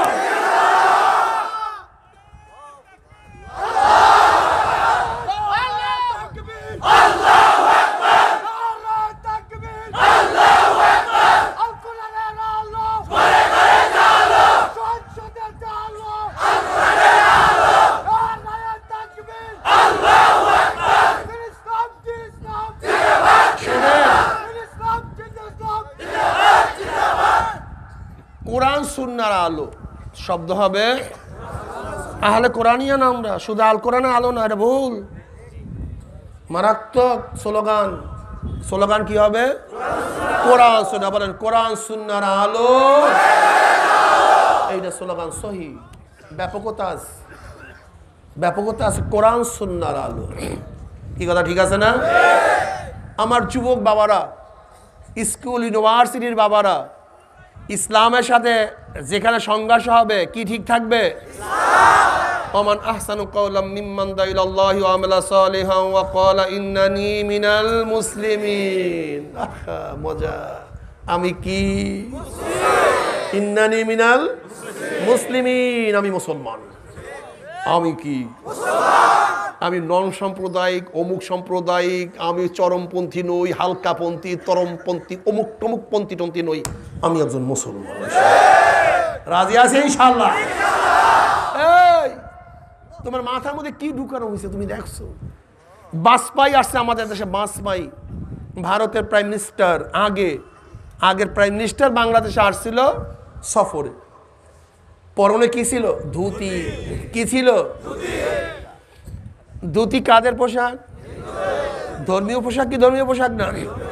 তুই আমাদের দেশের প্রেসিডেন্ট প্রাইম মিনিস্টারকে ধর্মীয় পোশাক পরিয়া বিদেশ সফর পাঠান তো পারবে না কেন? বাজপাই পারলো কেন? কারণটা কি? আমাকে বাজপাইয়ের মাথার মধ্যে ধর্মীয় পোশাকের গুরুত্ব আছে, কিন্তু আমাদের মাথার থেকে ধর্মীয় পোশাকের গুরুত্ব উঠাইছে কে? একদিন চিন্তা করছো? একদিনও চিন্তা করছো? একদিনও করো নাই। মনমোহন সিং, ডক্টর মনমোহন সিং, শিখ, ভারতের প্রাইম মিনিস্টার ছিল। মাথার মধ্যে পট্টি, চেহারায় দাড়ি, পট্টির নিচে বড় বড় চুল। শিখদের ধর্ম কি জানেন? জন্মের পর থেকে কোনো পশমই কাটে না, যে কোনো পশম কাটবে না, এটা শিখদের ধর্ম। ডক্টর মনমোহন সিং ভারতের প্রাইম মিনিস্টার হওয়া সত্ত্বেও ধর্মীয় পট্টি মাথার থেকে, কথা বলে না কেন, চুল দাড়ি। কিন্তু আমাদের দেশের ম্যাজিস্ট্রেট, ডিসি, এসপি, সচিব, কোন রকমের এমপি, মিনিস্টার হলেই প্রথম ইসলামকে জবাই না দেওয়া পর্যন্ত ওর ক্ষমতায় শুদ্ধ না হওয়ার কারণটা কি? কে ঢুকাইছে মাথার মধ্যে? একদিনও চিন্তা করছো? একদিনও চিন্তা করো নেই। কয়েকদিন আগে ভারতের বিমান বাহিনীর প্রধান আসছে, এই কয়েক মাস আগে। দেখছেন মাথার মধ্যে পট্টি? দেখছেন পট্টি? কই কই ভারতের বিমান বাহিনীর প্রধান হওয়া সত্ত্বেও ধর্মীয় পোশাক তার মাথা থেকে নামে নাই। কিন্তু আমাদের দেশের বিমান বাহিনীর প্রধান টুপিওয়ালা পাগড়িওয়ালা, আপনি চিন্তা করতে পারবেন? মনে করেন কি তো সম্ভবই না। তাই ভারতের বিমান বাহিনীর প্রধানের মাথায় ধর্মীয় পোশাক সম্ভব হইল কিভাবে? তোমার মাথায় ধর্মীয় পোশাক সম্ভব না কেন? এটা মাথায় কে ঢুকাইছে? এটা কে ঢুকাইছে? একদিনে চিন্তা করছো? একদিনে চিন্তা করো নেই। ৭১-এর স্বাধীনতার সেই সন্ধি চুক্তি আমাদের কাছে এখনো হাজির। অরোরা সাহেব, নিয়াজি সাহেব যে দস্তখত করছে, সেই ছবিগুলো আমাদের কাছে প্রেজেন্ট আছে কি নেই? নিয়াজি সাহেব পাকিস্তানের সেনাপ্রধান, অরোরা সাহেব ভারতের সেনাপ্রধান। দেখছো অরোরা সাহেবের মাথার মধ্যে পট্টি? শিখদের পট্টি না, সে ভারতের প্রধান সেনাপতি, কিন্তু মাথার থেকে ধর্মীয় পোশাক। কিন্তু আমাদের দেশের প্রধান সেনাপতির মাথার মধ্যে টুপি থাকবে, পাগড়ি থাকবে, চেহারায় দাড়ি থাকবে। চিন্তা করতে পারো? এটা কে ঢুকাইছে? কারণটা কি? এর কারণটা কোথাও? এর কারণটা কি? বরং সেন্স ঢুকাও, মাথার মধ্যে ঢুকাও। আমি ম্যাজিস্ট্রেট হব, ধর্মীয় পোশাক নিয়ে চেয়ারে বসবো। আমি এসপি হব, ডিসি হব, সচিব হব, এমপি হব, মিনিস্টার হব, প্রাইম মিনিস্টার হব, প্রেসিডেন্ট হব, সেনা প্রধান হব, প্রধান বিচারপতি হব। যেখানেই বসবো না কেন ধর্মকে নিয়ে বসবো, ধর্ম ছাড়া বসবো না। এইটা মাথার মধ্যে ঢুকাও। কিন্তু আমরা কি করি? প্রথম ধর্মকে রাখি, এরপর চেয়ারে বসি। আগে ধর্ম জবাই দে, তারপরে। আর এখন থেকে মন মেজাজ কি সৃষ্টি করব? আগে ধর্মকে কলিজার মধ্যে গাঁথবো, তারপর চেয়ারে বসবো। এই অভ্যাস করো, এই চেতনা ফিরে আনো। হাজার হাজার লক্ষ কোটি কোটি মিলিয়ন ডলার ব্যয় করা হচ্ছে শুধু ইসলামী চেতনাকে ধ্বংস করার জন্য। আমি মুসলমান, এই চেতনা যদি না থাকে, যদি এই চেতনা না থাকে, তাহলে তোমার দ্বারা 31 নাইট করাতে পারবে, ভ্যালেন্টাইন্স ডে পালন করাতে পারবে, পহেলা বৈশাখ পালন করাতে পারবে, তোমার মধ্যে অনুধ্বনি দিতে পারবে। তোমার পোশাকের মধ্যে তবলার ছবি থাকবে, ঢোলের ছবি থাকবে, একতারার ছবি থাকবে। তুমি হবা তো মুসলমানের ঘরে জন্ম, তোমার মাথার মধ্যে থাকবে খ্রিস্টানদের সেফাত, খ্রিস্টানদের গুণ। তুমি হবা তো মুসলমানের ঘরে, তোমার জবানে থাকবে মুসলমানের বিরুদ্ধে কথা। তুমি হবা তো মুসলমান, কিন্তু তোমার কলমের মধ্যে থাকবে ইসলামের বিদ্বেষ। এই চেতনা ধ্বংস করার চক্রান্ত চলতেছে। চেতনা ঠিক করো আগে। ইন্নানি মিনাল মুসলিমিন, ইন্নানি মিনাল। আমি যেখানে যে অক্সফোর্ডে পড়ো, মুসলমান ইসলাম নিয়ে পড়ো, ক্যামব্রিজে পড়ো, মুসলমান ইসলাম নিয়ে পড়ো, তুমি যেখানেই থাকো, আমি একজন মুসলমান। যদি মুসলমান হইয়া কবরে যাইতেই পারো, লাভটা কি? সরদার দো আলম আলাইহিস সালাতু ওয়াস সালামের সাথে যখন রওজার সাথে সুরাক হয়ে যাবে, রাস্তা হয়ে যাবে, এইবার মজা। মজাটা কি? ফেরেশতারা বলেন মান হাজার রজুল, চেনো ওই ব্যক্তিকে। অমনি অমনি যুবক, এই ফেরেশতা সাবধানে কথা বল, সাবধানে কথা বল। ফেরেশতা কবি আবার কোন উম্মত? এটা আবার কি জজবা? দি মারাত্মক, মারাত্মক জজবা। ফেরেশতা তো থমকে যাবে। ঘটনা কি? বলে ফেরেশতা, তুমি কি টুপি মাথায় দিয়ে কলেজে গেছিলা? বলে না তো ভাই, আমি তো টুপি টাপি মাথায় দিয়ে কলেজে যাইনি। বলে আমি টুপি মাথায় দিয়ে কলেজে গেছি। সাথীরা টুপি উঠে থুক মারছে, ওস্তাদ ব্যাট দিয়ে টুপির মধ্যে খোসা মারছে, কিন্তু ওনার প্রেমে পড়িয়া মাথা থেকে টুপি নামাই নেই। ওনার প্রেমে পড়িয়া দাড়ি রাখি ইউনিভার্সিটির মধ্যে গেছে, ওস্তাদরা বলছে তুই চরমপন্থী আসলি কোথার থেকে? তুই মৌলবাদী হইলি কবে? কে বলছে? ওস্তাদ প্রফেসর সাহেব। দাড়ি দাঁড়িয়ে টানা হেসরা করছে, হাঁটছে মিসকি মিসকি, কিন্তু ওনার প্রেমে পড়িয়া দাড়ির মধ্যে পোষ লাগাই নাই, দাড়ি রাখার স্ত্রী চলিয়া গেছে, তোয়াক্কা করি নাই। এরকম লোক আছে কি নেই? লম্বা জামা গায়ে দিয়া রাস্তায় বের হয়েছে, সাথীরা জামা ধরিয়া কত টানা হেসরা করছে, কিন্তু সুন্নাতের পাগল হইয়া লম্বা জামা গায়ের থেকে নামাই নাই। আমার মাওলা আমাকে কত মেধা দান করছে, দুনিয়ার দল করলে এমপি হইতে পারতাম, মিনিস্টার হইতে পারতাম না। দুনিয়ার দলের মধ্যে ক্ষমতার মধ্যে লাত্তি মারি ইসলামী দল করছি, ধরছি আর সারি নাই। এরকম লোক আছে কি নাই? আলহামদুলিল্লাহ, আল্লাহু আকবার। আল্লাহ কবুল করিয়া না। আল্লাহ পাক আমাকে অনেক মেধা দান করছে। আমি বিসিএস ক্যাডার হতে পারতাম, কিন্তু না, আমি কোরআন ও হাদিসের বাহিরে যাই নাই। আজকে দুনিয়ার দল কলে ঘুষ খেয়ে আর ঢাকায় বিল্ডিং করতে পারতাম, গুলশান বনাতে বিল্ডিং করতে পারতাম, আমেরিকায় বাড়ি করতে পারতাম, কিন্তু না, ক্ষমতার দিকে যাই নাই, লোভ করি নাই, ওনার প্রেমে পড়ি আমার জীবনের মায়াও করি নাই। যেহেতু আমার নবী বলছে লা ইউমিনু আহাদুকুম হাত্তা আকুনা হাব্বা ইলাইহি মিন ওয়ালিদিহি ওয়া ওয়ালাদিহি ওয়ান নাসি আজমাইন। নিজের জীবনের চেয়েও যতক্ষণ পর্যন্ত নবীকে মোহাব্বত করতে না পারবা, ততক্ষণ পর্যন্ত মুমিন হতে পারবা না। কাজে ওনার প্রেমে পড়িয়া, ওনার মোহাব্বতে পড়িয়া আমার জীবনটাকে আমি মাওলার রাস্তায় বিলাইয়া দিছি। ও যে আমার নবী জনাবে মুহাম্মদুর রাসূলুল্লাহ সাল্লাল্লাহু আলাইহি ওয়াসাল্লাম, অমনি আমার মাওলার ডাক দিল সাদাকা আবদি, আমার বান্দা সত্য কথা বলছে।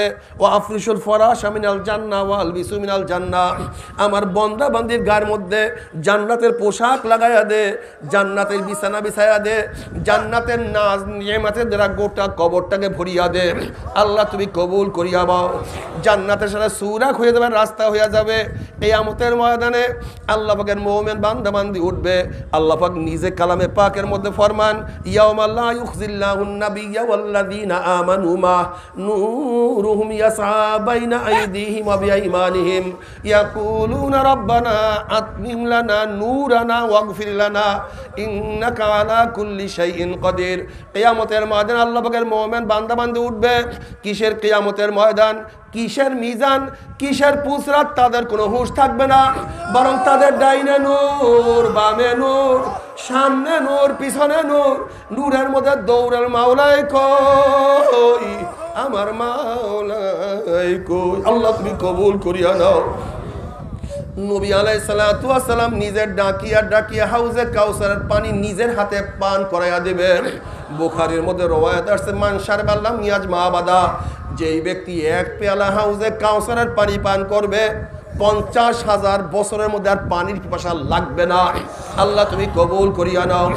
যারা নবীকে প্রেম করিয়া নবীর মোহাব্বত নিয়া কবরের মধ্যে যাইতে পারবা, কিয়ামতের ময়দানে উঠতে পারবা। আমার নবী আলাইহিস সালাতু ওয়াস সালাম পুসরাতের কিনারায় দাঁড়ানো থাকবে, তার উম্মতরা পাড়ি দেওয়া শুরু করবে। বুখারীর মধ্যে রওয়ায়াত আছে, যাদের ঈমান আমল মজবুত হবে, বিজলি চমকাবার গতিতে তারা পুসরাত পাড়ি দিয়ে 1 সেকেন্ডের মধ্যে মাওলার জান্নাতে চলিয়া যাবে। যাদের ঈমান আমাদের একটু দুর্বল হবে, আহা, বাতার চলার গতিতে পুসরাত পাড়ি দিয়ে আমার মাওলার জান্নাতে চলিয়া যাবে। যাদের ঈমান আমাদের একটু দুর্বল হবে, তেজ রক্তা ঘোড়ার গতিতে পুসরাত পাড়ি দিয়ে মাওলার জান্নাতে চলিয়া যাবে। কেউ দৌড়িয়া পুসরাত পাড়ি দিয়া চলিয়া যাবে, কেউ হাঁটিয়া পুসরাত পাড়ি দিয়া চলিয়া যাবে। আল্লাহ তুমি কবুল করিয়া না। কিন্তু যখনই নাফরমান বদমাশকে বলবে মান হাজার রজুল, চেন ওই ব্যক্তিকে, তখন নাফরমান দেখবে আমার নবীর মাথার সাথে নাফরমানের মাথার মিল নাই, আমার নবীর চেহারার সাথে নাফরমানের চেহারার মিল নাই, আমার নবীর পোশাকের সাথে নাফরমানের পোশাকের মিল নাই, আমার নবীর সাথে ওর দলের মিল নাই, আমার নবীর আদর্শ নীতির সাথে ওর আদর্শ নীতির মিল নাই, আমার নবীর সাথে ওর দলের ওর নেতার কোনো মিল নাই। তখন নাফরমান বলবে হা হা লাদ্রি, ওনার সাথে আমার কোনো পরিচয় নেই, আমি ওনাকে চিনি না। এই কথা বলার সাথে সাথে আল্লাহ পাক বলবে কাযাবা আদুবুল্লাহ, আমার দুশমন মিথ্যা কথা বলছে। এ কবরের মাটি চাপ দে, অমনি কবরের দুই পাশের মাটি এত জোরে চাপ মারবে, চাপের চলে এক পাজরের হাঁটি আর এক পাজরে লাগাইয়া ফেলাইবে। এ সাপ জড়াইয়া ধর, অমনি 99টা সাপ আসে প্যাঁচ লাগাইয়া ফেলাইবে। এ প্রেসরা আগুন ধরাইয়া দে, অমনি গোটা কবরটা আগুনে ভরিয়া দেবে।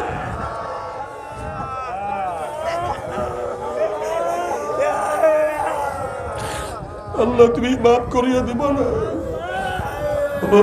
বাবারা।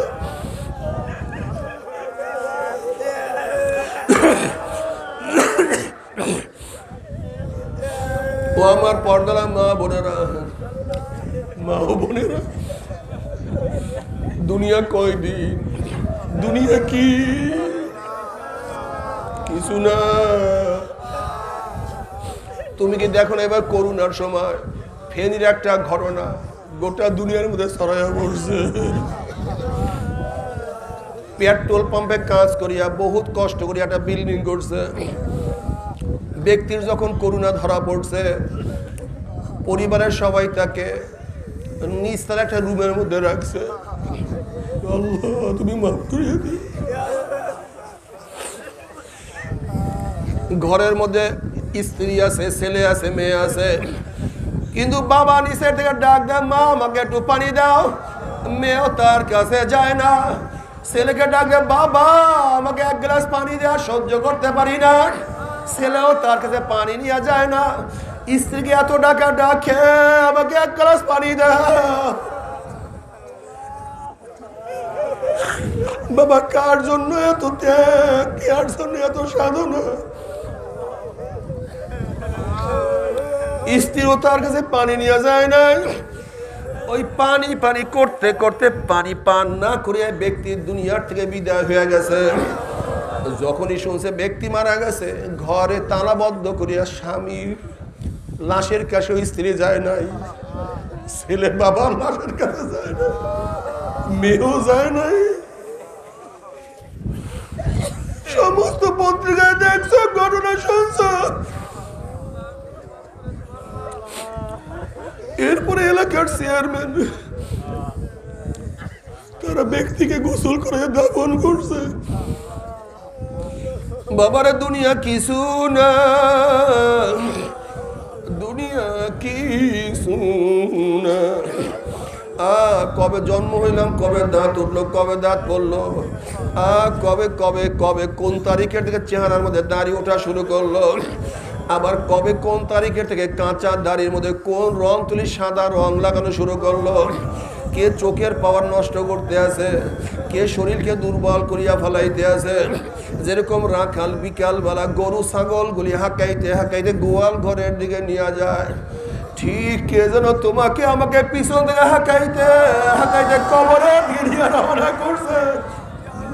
কবরের দিকে ধাক্কাইতে ধাক্কাইতে কবরের দিকে নিয়ে রওনা করছে। বাবারা, ও আমার ছাত্র বাবারা, আমাদের অনেকেরই ধারণা আমরা আরো বাঁচবো, আরো আরো আরো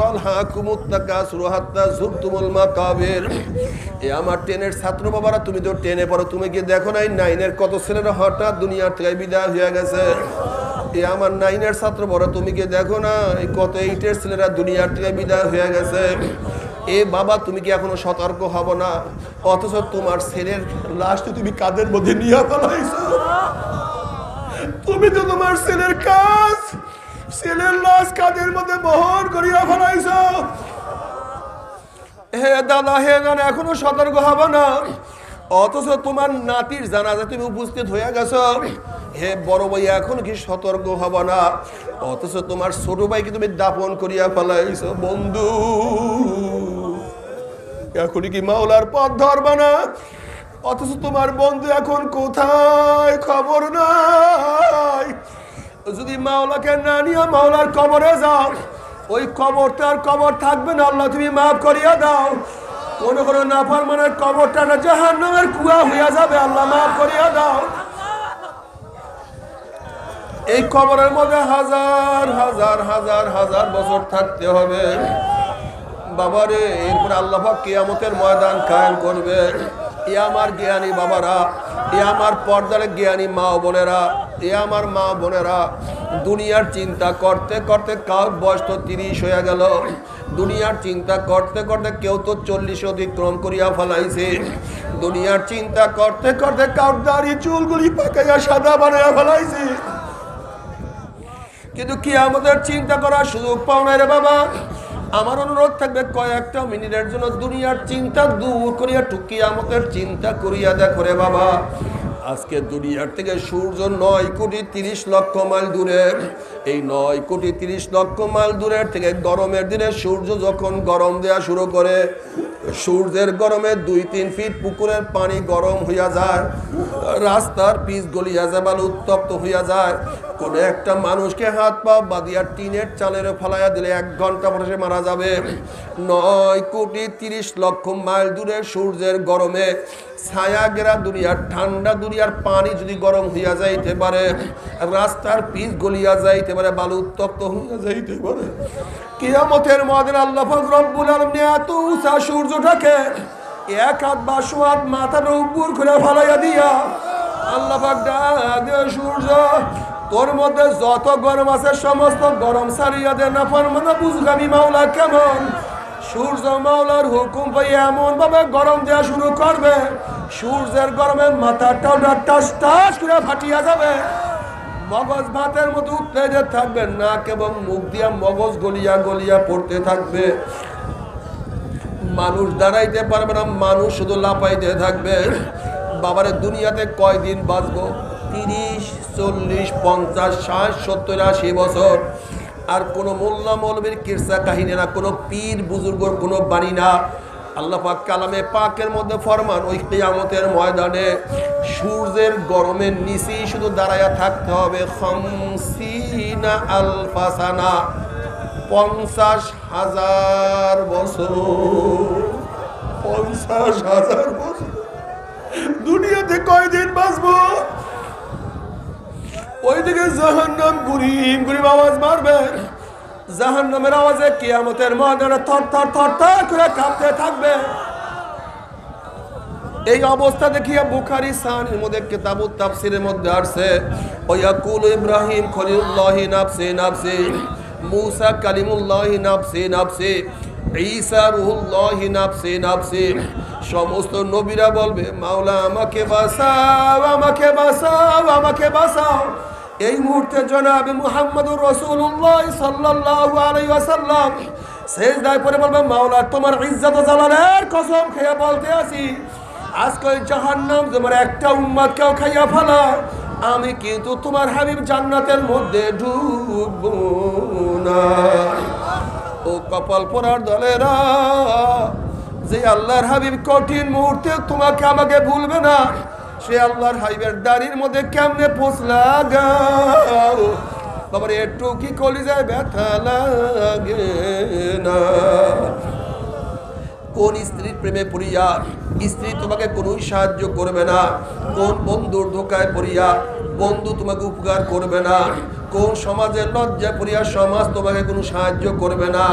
নবী আলাইহিস সালাতু ওয়াস সালাম তোমার পক্ষে আমার পক্ষে সুপারিশ না করলে কোনো উপায় হবে না। কাজে আজকের থেকে মনকে বোঝারে, মন আমার স্ত্রী বাজার হয় হোক, আমার বন্ধু যায় যাক, আমার সমাজ লজ্জা পায় পাক, আজকের থেকে আল্লাহর হাবিবের দাড়ির মধ্যে আমি আর পোস্ট মারবো না ইনশাআল্লাহ। কে কে নিয়া করবে নারায়ে তাকবীর, নারায়ে তাকবীর। আল্লাহ তুমি কবুল করিয়া নাও। নবী আলাইহিস সালাতু ওয়াস সালাম দোয়া কবুল করি আল্লাহ পাক বলবে, যাও জিবরাইল আমার হাবিবের কাছে এই পানিটুকু নিয়ে দিয়ে আসো। নবী আলাইহিস সালাতু ওয়াস সালাম যখন ওই পানি জাহান্নামের গায়ে ছিটা মারবে, জাহান্নাম ক্যাত ক্যাত ক্যাত ক্যাত করে পিছনে সরিয়া যাবে। আল্লাহর হাবিব বলবেন, মাওলারে যে জাহান্নামকে লক্ষ লক্ষ ফেরেশতারা ধরিয়া রাখতে পারে না, আবার কোন কুদরতি পানি, কোন আশ্চর্য পানি, যেই পানি মারার সাথে সাথে জাহান্নাম পিছনে সরিয়া গেল।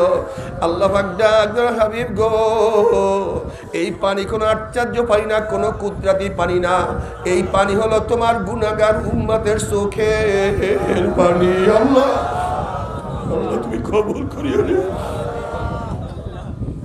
নবী আলাইহিস সালাতু আল্লাহর কাছে দোয়া করে, আল্লাহুম্মা রযুকনি আইনাইন তাবকিয়ান মিন খাশিয়াতিকা ক্বাবলা আন ইয়াকুনা দামু দামান। মাওলা তুমি আমাকে এমন দুইটা চক্ষু দান করো, আল্লাহুম্মা রযুকনি আইনাইন তাবকিয়ান মিন খাশিয়াতিকা ক্বাবলা আন ইয়াকুনা দামু দামান। মাওলা তুমি আমাকে এমন দুইটা চক্ষু দান করো, যেই চক্ষু তোমার ভয়ে সব সময় কাঁদতে থাকবে। ওই দিন কান্নার আগে, যেই দিন চোখের থেকে পানি বের হইয়া রক্ত বের হওয়া শুরু হয়ে যাবে, নবী আলাইহিস সালাতু ওয়াস সালাম ফরমান, কিয়ামতের মাঝে নাফরমান কাঁদতে কাঁদতে চোখের পানি শেষ হয়ে যাবে, এরপর অনর্গল রক্ত বাইর হওয়া শুরু হয়ে যাবে। এই পানি এবং রক্ত পড়তে পড়তে পড়তে পড়তে গালের চামড়া গোশতগুলি পচিয়া পচিয়া ফরিয়া যাইবে। আল্লাহ মাফ করিয়া দাও। আল্লাহ তুমি আমাদের সবাইকে মাফ করিয়া দাও।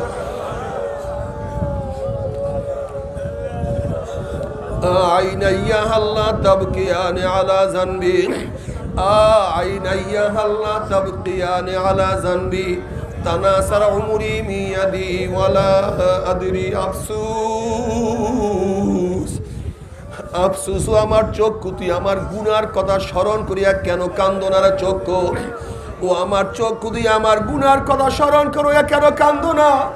অথচ আমার সামনে আমার দাড়ি পাকিয়া গেল, আমার সামনে আমার চুল পাকিয়া গেল, আমার সামনে আমার শক্তি রহিত হইয়া গেল, আমার সামনে আমি কবরের নিকটে হাজির হইয়া গেলাম, কিন্তু কোনো কিছু হিসাব মিলাইতে পারলাম না। আল্লাহ আল্লাহ তুমি আমাদের সবাইকে মাফ করিয়া দাও। এরপর আল্লাহ পাক কালামে পাকের মধ্যে কি বলে শোনেন, ওয়া আম্মা মান উতিয়া কিতাবাহু বিশিমালিহি ফায়াকুলু ইয়া লাইতানি লাম উতা কিতাবিয়া ওয়া লাম আদরি মা হিসাবিয়া ইয়া লাইতাহা কানাতিল কাযিয়া মা আগনা আন্নি মালিয়া আল্লাহ কান্দি সুলতানিয়া। যাদের আমলনামা বাম হাতে পড়িয়া যাবে, বাম হাতটা সিনা পারিয়া পিছন দিকে চলিয়া যাইবে।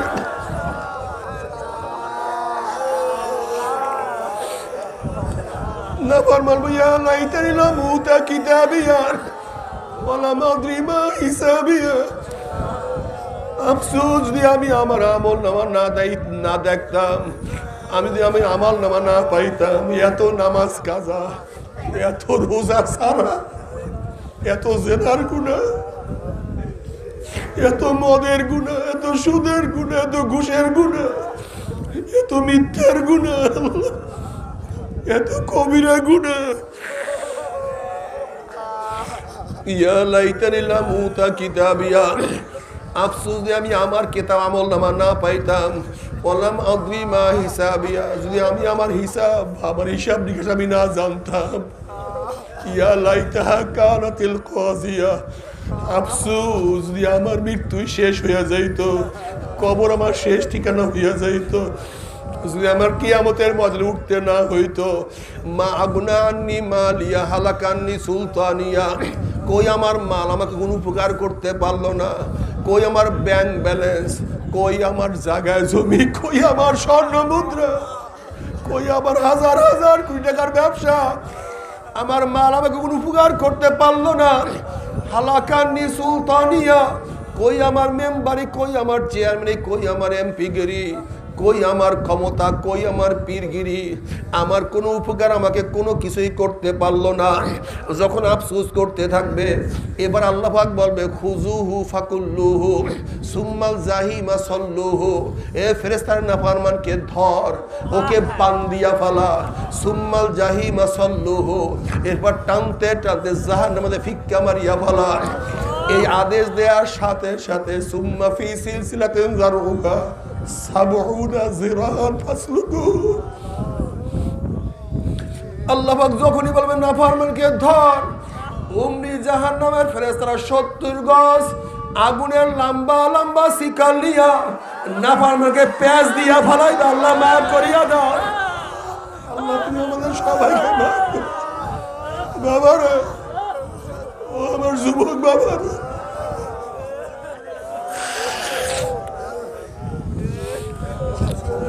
ও আমার মা বোনেরা,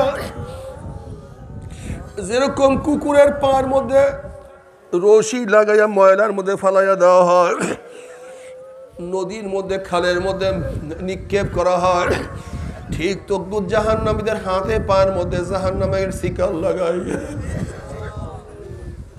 টানতে টানতে টানতে টানতে আল্লাহ মাফ করিয়া দাও। তুমি কি দেখছো কোন জেতা কোন জিনিসের পায়ের মধ্যে যখন কানাল্লা রশি লাগাইয়া টানা হয়, তখন শুধু পাও দিয়া বা হাত দিয়ে আর কিছু ধরতে যায় যেন না চলিয়া যায়, না ফিরিয়া যায়। এইভাবে যখন নাফরমানের পায়ের মধ্যে রশি লাগাইয়া টানতে থাকবে, নাফরমান যাইতে চাইবে না, শুধু ধরবে কিন্তু আটকাইতে পারবে না। এরপরে ফেরেশতারা টানতে টানতে মিনওয়ার জাহান্নাম, জাহান্নামে নিক্ষেপ করবে। 70 বছর পর জাহান্নামে যাইতেই থাকবে, যাইতেই থাকবে, যাইতেই থাকবে। বাবা সহ্য করতে পারবি? ওই জাহান্নামের এক সেকেন্ড আসব, কেউ তো সহ্য করতে পারবো না। আল্লাহ, তবে মুমিন মুসলমান বলতে সবাই মনে চায় গুনার থেকে ফিরিয়া না কামল করিয়া মাওলার জান্নাত কিন্তু সবাই যাইতে মনে চায়। গুনাহ নিয়ে মাওলার জাহান্নামে কাউরে কিন্তু যাইতে মনে চায় না। কিন্তু কেনই বা আমরা নেক আমল করতে পারি না, কেনই বা গুনার কাম ছাড়তে পারি না? এর মূল কারণ আপনার এবং আমার পিছনে নফস এবং শয়তান লাগিয়া রইছে। এই নফস এবং শয়তান থেকে ফেরার জন্য যে কোনো একজন আল্লাহর ওলির হাতে হাত দিতে হবে রে বাবা। খবরদার, বর্তমান জমানায় পীর মুরিদে ভেজাল, ব্যবসা, দলাদলি, হিংসা, হাসাদে পরিণত হয়ে গেছে। সমস্ত আল্লাহর ওলির একমত যেই পীরের 5 জন মুরিদের মধ্যে কম পক্ষে 3 জনকে দেখবা আলহামদুলিল্লাহ সুন্নাত মুআফিক আমল আকলাক মজবুত হয়ে যাইতে আছে, গুনার কাম ছাড়তে আছে, নেকের আমল ধরতে আছে, কলম নরম হইয়া চোখে পানি আসতে আছে। বিরিক্ষতর নাম কি, ফলে পরিচয় আমি চরমোনায় বুঝি না। চরমোনার দাওয়াত, প্রশংসা, প্রচার করার জন্য আসি নাই রে বাবা। চরমোনায় যাওয়ার তোমার কোনো দরকার নাই, কোনো দরকার নাই, কোনো দরকার নাই। তুমি যার কাছে গিয়া পারো গুনার কাম সারো, নেকের আমল ধরো, কলম নরম করিয়া চোখে পানি নিয়ে মাওলার কবরে যাইও। যেরকম দুনিয়ার ঘরে আগুন লাগলে পানি ছাড়া নিবানো যায় না, ঠিক তদ্রুপ তোমার এবং আমার গুনার দ্বারা যে জাহান্নামের আগুন জ্বলিয়া রইছে, চোখের পানিও ছাড়া কিন্তু জাহান্নামের আগুন নিবানো সম্ভব না। কাজী বাবা আমার জন্য দোয়া চাই, আমিও দোয়া করি।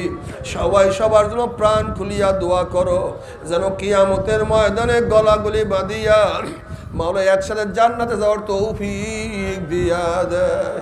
আল্লাহুম্মা আমিন।